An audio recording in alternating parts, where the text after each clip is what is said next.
Yan mga idol, ang ating bahay kubo. Ayan, sila paring Jaime, paring Joseph at Bob. Yan, tulong-tulong para matapos. So, nandun naman yung isa, oh. Nakadapo. Ayan. Ayan yan, titira dyan. Isang agila. Ayan mga kalagalag. Malapit na matapos yung pinapagawa kong bahay kubo ni Habagat. Ayan si paring Joseph, paring Bob. Nandun sa likod si paring Jimmy. Ayan. Ito mga idol si Habagat. Ayan. Ito yung magiging bahay kubo niya. Pinagawa ko para sa kanya dahil meron siyang masisilungan at madadapuan na maganda dito sa bahay kubo niya. Ito ay maganda ang posisyon ng bahay kubo na ito mga kalagalag dahil nakaharap to sa Mount Mayon. So yan si Mayon. Yun si Mayon mga kalagalag. Ayun, ganda. At ito ang ating bida. Ayan. Yan siya Bagat. At kapag ito ay natapos na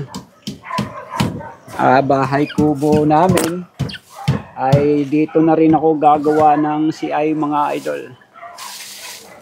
Sa part na dyan. So magkasama kami lagi ni Habagat dito sa bahay kubo na to. At ito nga, napakaamo na ng ating alaga. At si Habagat ay maglilimang buwan na. At sa edad niya na yan ay maraming nangungursunada. Ito ay merong mga nagpe-presyo na sa kanya. Sa halagang una ay 10,000. Yung pangalawang nagpresyo sa akin ay 15,000. At doon sa pangatlo ay 25,000. So ito ay hindi pa masyado adult. Pero kapag ito ay nakumpleto na yung kanyang huni, ang kanyang value sa black markets ay mas tataas pa ang presyo. Pero hindi ko na naisip na ibenta to kasi mas gusto ko siya nandito dahil pauwi-uwi lang at hindi na rin to naalis dito sa bahay. Kaya nga nag-decide ako na magpagawa ng bahay kubo. Malaki to. Malaki.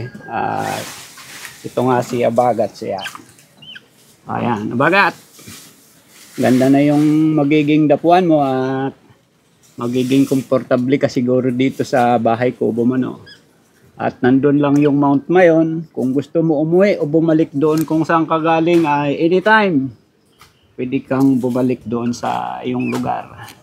So si Habagat ay nanggaling dyan sa Mount Mayon at subukan natin to padapuin dito sa may taas ng bubungan. Isasampol ko lang na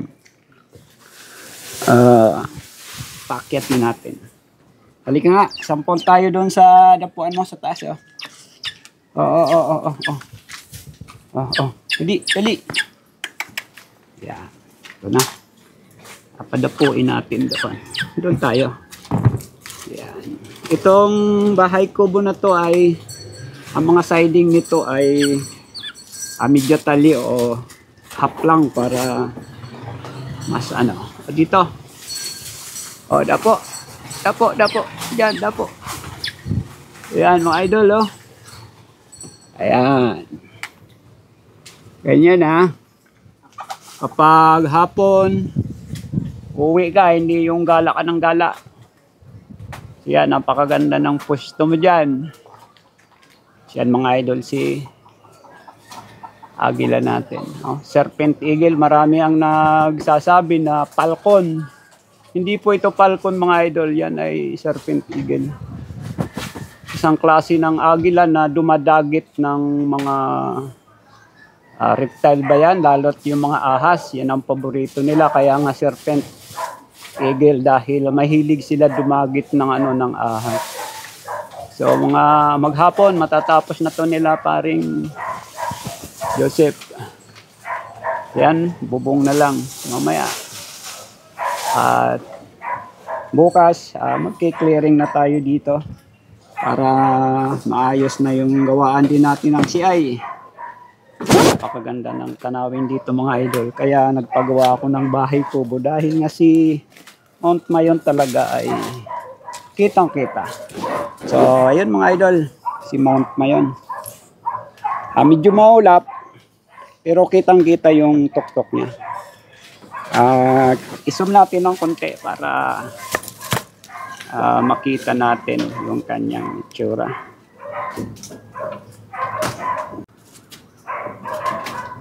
So yan mga idol, ang ating Mount Mayon.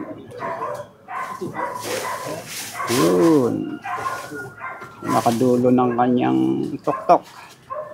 So dito, umupo ka lang dito sa hapon at magkape-kape lalo't sa umaga. Pag yan tinamaan ng araw, magre-reflect yung kulay ng mayon. Talagang napakaganda. So yan mga kalagalag, ang lugar ko dito sa Bicol.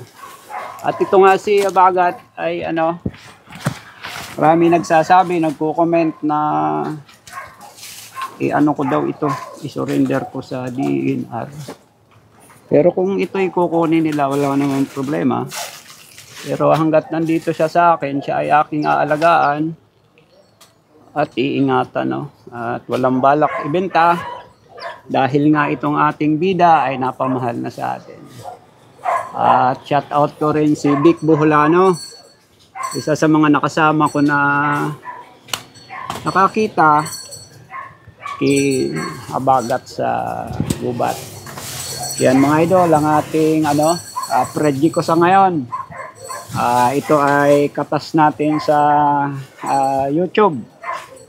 Sabay na rin yung sa CI. Kaya ako'y nagpapasalamat sa lahat ng mga tumatangkilik ng aking YouTube channel, yung mga nanonood ng aking mga video, at sa lahat ng nagpapagawa sa akin ng CI, buong Pilipinas at sa ibang bansa. Para mas maging maganda ang ni Habagat, ang kanyang kondisyon. Lagi tayong may pakain sa kanya. Panoorin nyo lagi ang aking mga vlog. At syempre, sa pag-order ng CI, dito na kayo kay Banlaglag. Maraming salamat mga idol. Ayan, kunting pasada lang kay Habagat. Habagat! Okay mga idol, salamat sa panonood.